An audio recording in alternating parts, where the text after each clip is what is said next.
yo como nombre soy Data Security Technology Specialist, al final lo que significa es que estoy en la parte de preventa de la tecnología de seguridad del dato de Microsoft España. Es decir, a mí me llegan oportunidades de venta de esa tecnología y yo me encargo de que haya el technical win, que cuando salga de mí esa oportunidad, pues haga con la parte técnica ganada y a partir de ahí ya solo sea negociación. Bien.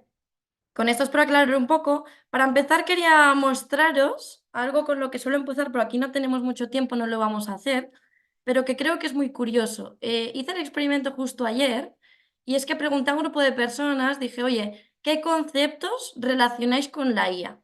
Y ahí cada uno que vaya pensando en qué palabra pensaría, ¿no?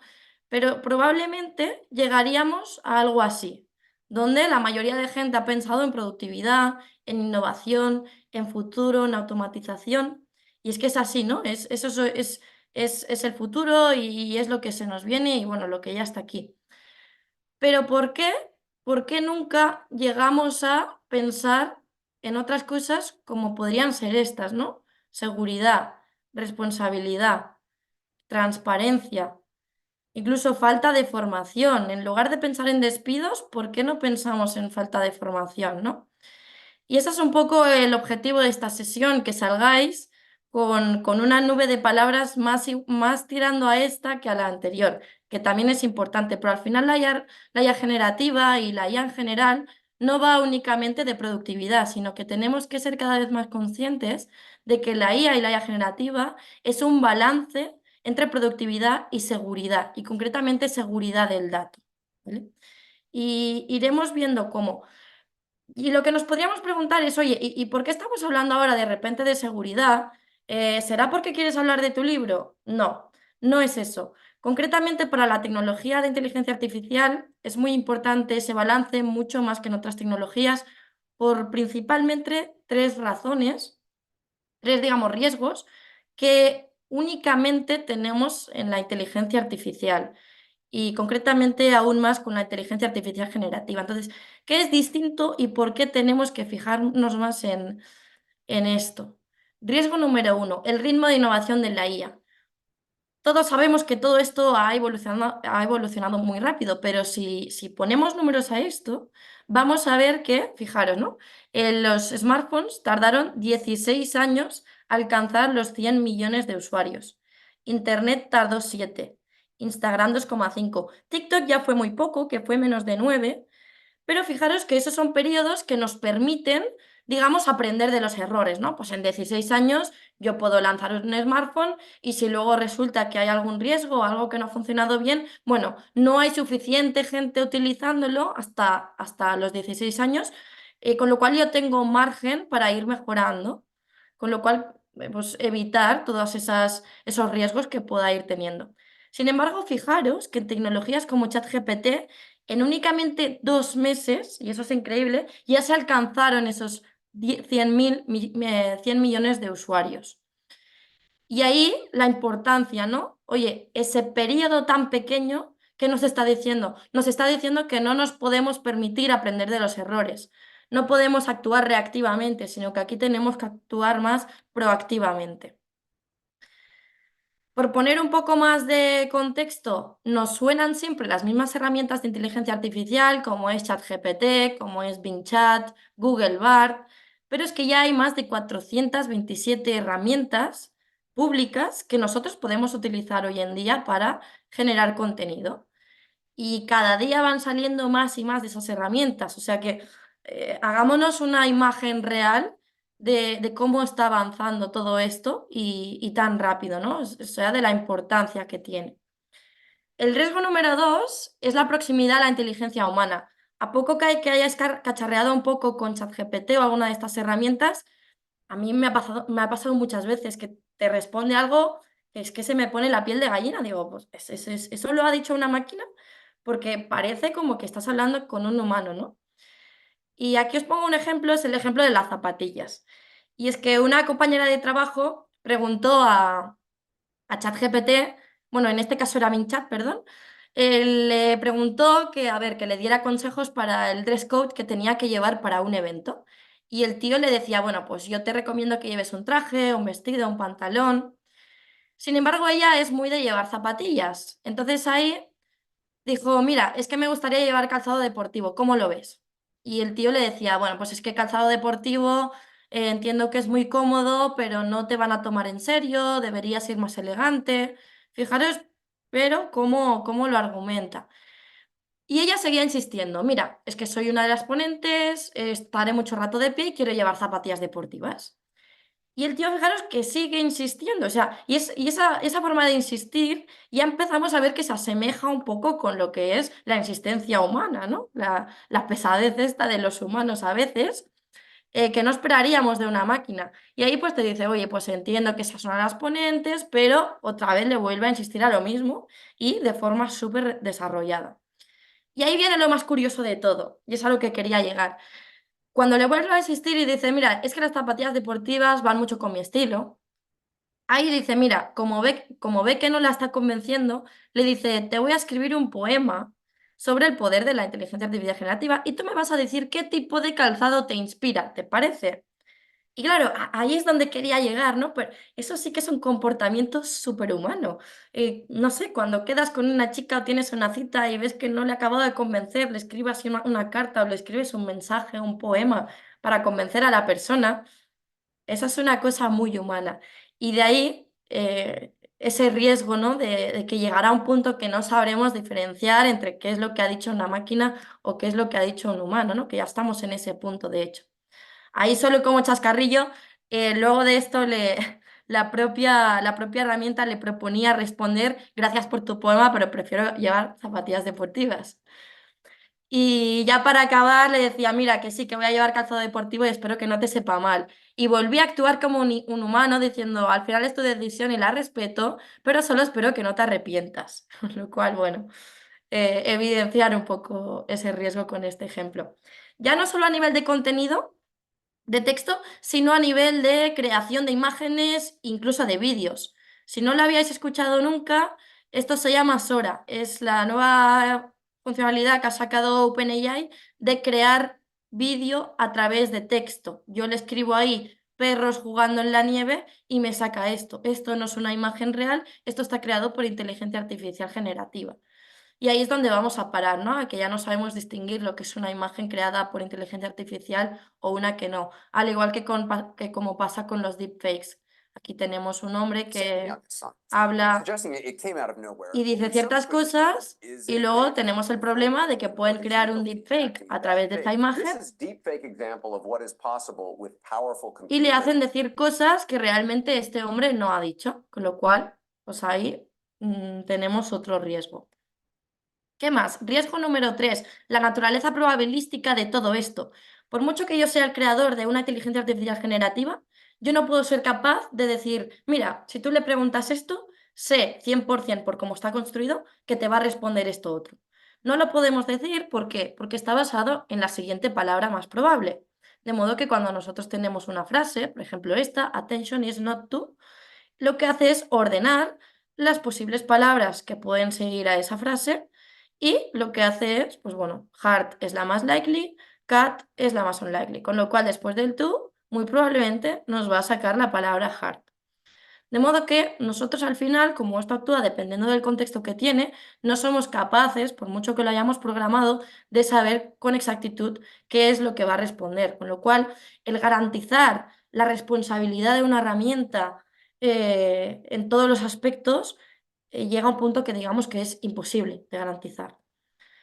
Y ahí es donde podemos decir, en base a esos riesgos, que la IA responsable preocupa y la tenemos que tratar, ¿no? Que importa al final. ¿Importa por qué? Porque no pueden ocurrir cosas como estas. Pongo un par de ejemplos un poco más generales y luego pongo uno más centrado en recursos humanos.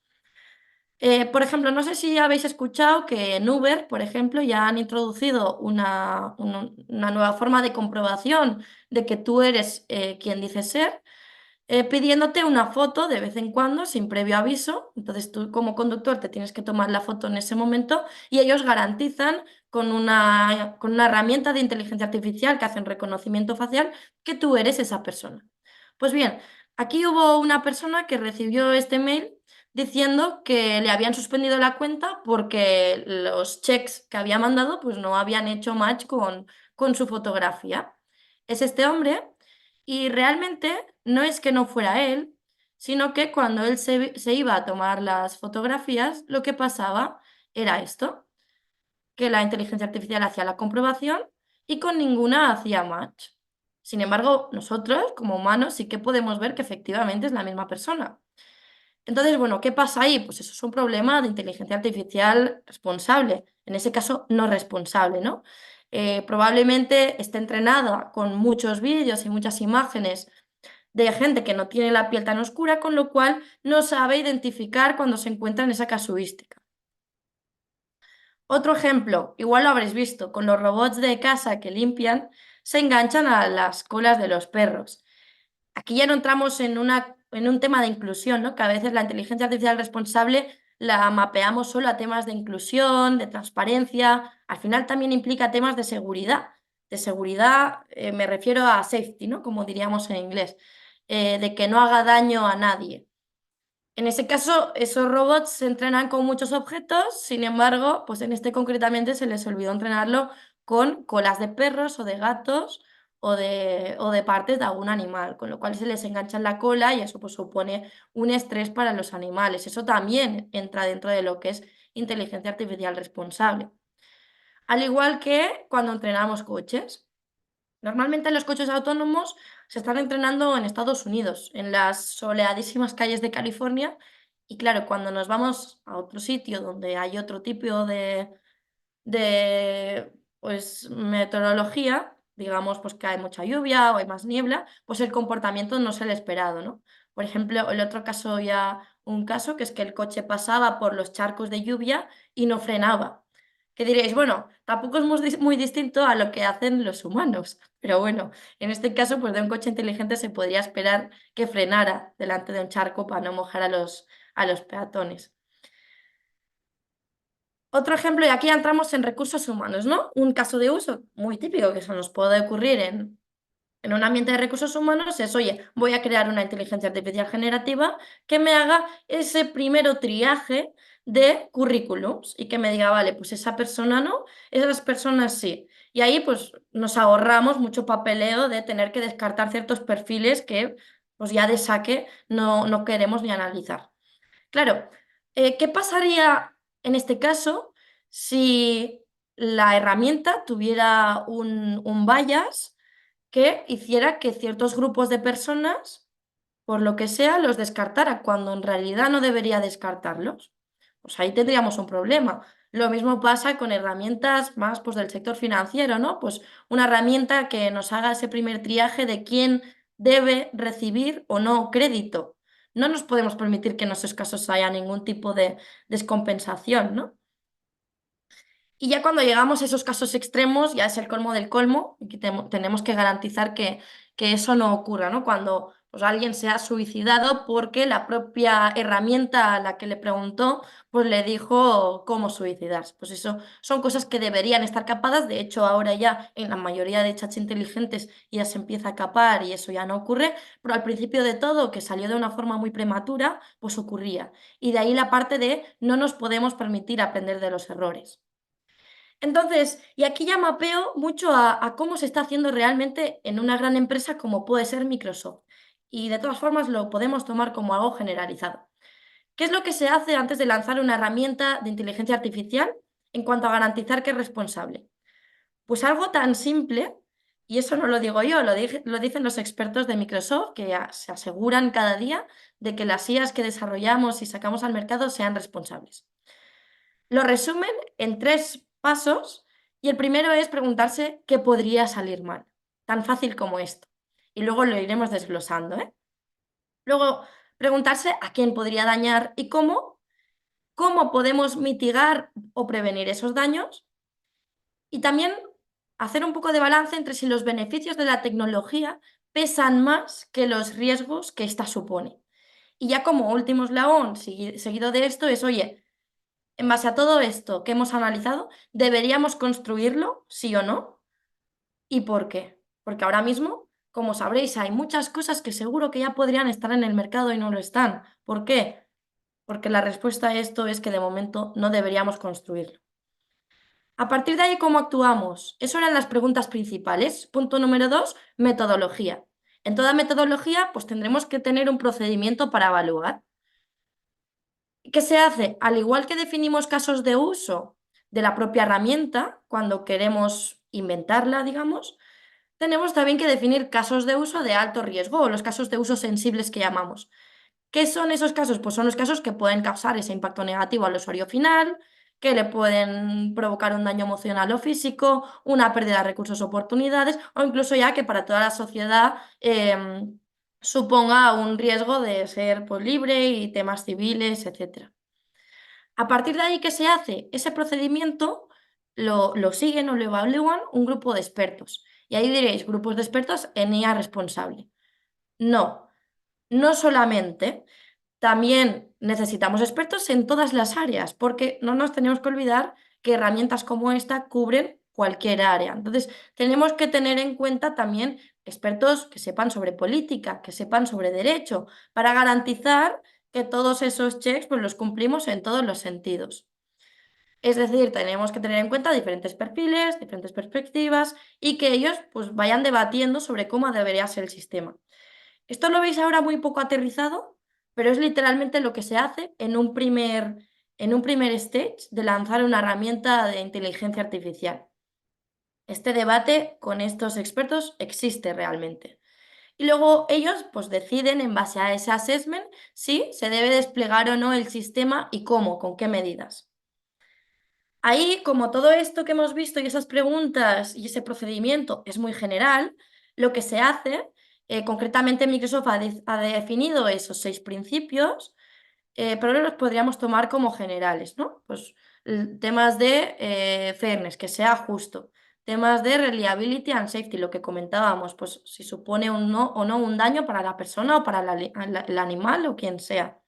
Temas de privacidad y seguridad, en eso también entraremos luego. Inclusivo, no nos podemos permitir que trate distinto a hombres que a mujeres, a un grupo que a otro. Transparencia. Uno de los principales riesgos que tiene la inteligencia artificial es que no sabemos, como hemos visto, qué está pasando por detrás y es un tema probabilístico, con lo cual, dentro de esa incertidumbre, el proveedor tiene que garantizar que es lo más transparente posible con el público, de modo que el público pues, pueda evaluar el riesgo que tiene el uso de esa herramienta. Y luego está la parte de accountability, ¿no? De esa parte de responsabilidad compartida entre el proveedor y el usuario final, entre yo garantizo que eso es responsable y el usuario final garantiza ser consciente de el peligro o las implicaciones que tiene el hecho de tratar con cosas generadas o propiciadas por inteligencia artificial. A partir de ahí, esto lo podéis visitar, está en este blog.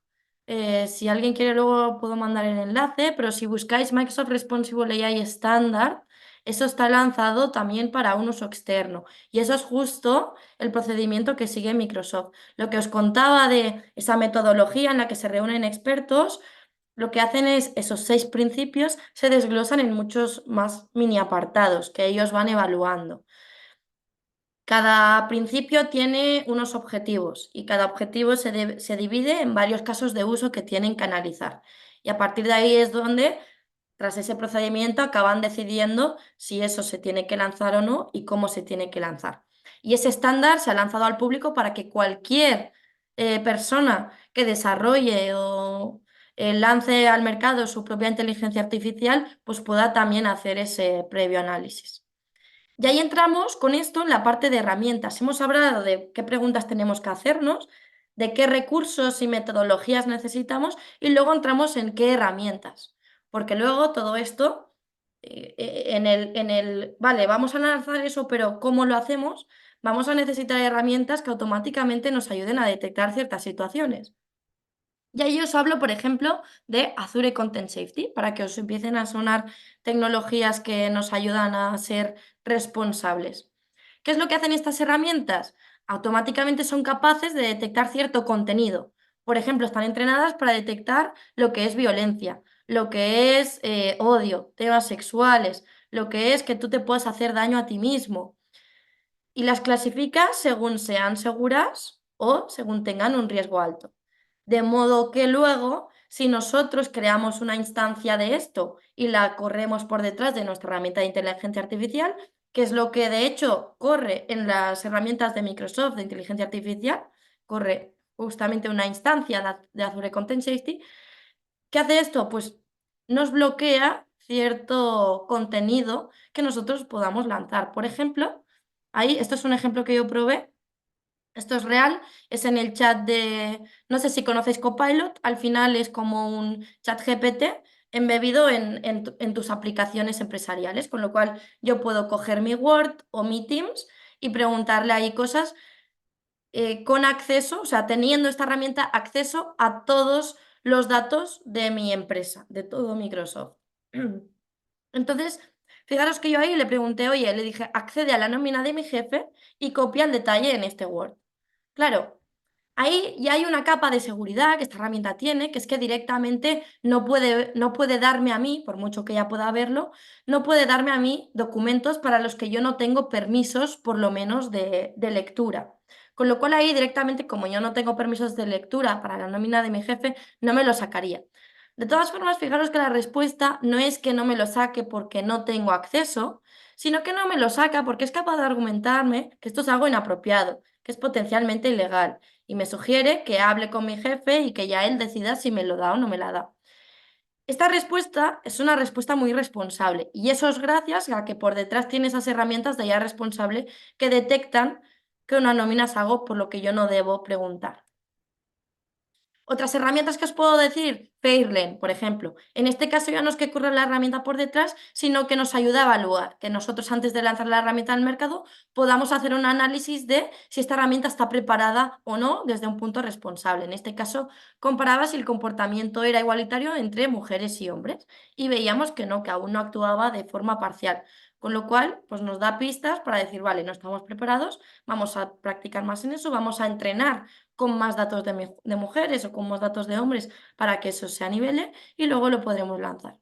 Ese es un poco el approach que se sigue a la hora de lanzar herramientas y asegurarnos que son responsables.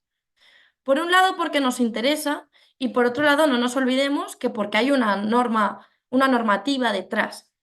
En ese caso, jugamos con un poco de ventaja porque digamos que en este punto está más avanzada la tecnología que la regulación, pero ya se están poniendo las pilas y llegará un punto que se llegará a nivelar y tenemos que ir trabajando en esto. Ahora, ejemplos que os puedo poner, el AI Act, que se aprobó y lo que hace para la Unión Europea, eso sí, y lo que hace es definir los tipos de riesgos, o sea, clasifica las herramientas de inteligencia artificial según el riesgo que puedan tener y mapea cada una de ellas a ciertos parámetros o ciertas medidas que debemos garantizar, ¿no? Pues si es una herramienta de inteligencia artificial que se va a utilizar para algo que puede suponer mucho riesgo, pues tengo que garantizar ciertas cosas que en otra casuística que no tenga tanto riesgo, pues no hará falta garantizar. Tanto desde el punto de vista de normativa concretamente para inteligencia artificial, como otra que ya pueda existir, como por ejemplo también en Europa la GDPR, ¿no? La protección de la Ley de Protección de Datos Personales, a la que nosotros empezamos a trabajar con herramientas de inteligencia artificial. La filtración de datos personales puede ocurrir en ese tipo de herramientas, con lo cual también tendremos que garantizar que tenemos controles para por lo menos detectar cuando ocurre eso. Para cerrar un poco esta parte, os pongo aquí un poco la receta, diríamos, la receta secreta de esa salsa de la IA responsable. Cosas que tenemos que tener en cuenta y muy importante porque a veces no lo vemos así. La IA responsable realmente no es un problema técnico, no es un problema que se tenga que solucionar con tecnología porque va asociada a una tecnología, sino que realmente es un problema sociotécnico y de ahí la dificultad de resolverlo. Eh, Al final hay cosas que no tienen que ver con la tecnología, sino con la gente, con la sociedad. Por ejemplo, como os pongo aquí, la equidad, ¿no? La equidad es una negociación, qué es justo, qué no es justo. Lo que puede ser justo en un contexto y en una herramienta puede no serlo para otra. Con lo cual, tengamos en cuenta también que aunque haya una metodología, la inteligencia artificial responsable no es algo trivial. Como consecuencia de todo esto, necesitamos siempre contar con varios tipos de expertos y necesitaremos también crear un lenguaje común, ¿no? Tener en cuenta que cada herramienta, según al público que vaya destinada, tendrá su jerga y cada cosa que digamos en una herramienta puede significar una cosa y en otras otras. ¿Qué más? Voy a entrar en entender también las opciones de IA. Y eso también tiene mucho que ver con parte de IA responsable, pero igual más desde un punto de vista del usuario que seamos conscientes, ¿no? Porque seguro que habéis escuchado hablar sobre herramientas como Bing Chat, como Bing Chat Enterprise, o os diría aquí el equivalente a ChatGPT o ChatGPT Pro, y luego herramientas como la que os decía, empresariales, ¿no? Como Copilot, que pueda acceder a mis datos empresariales.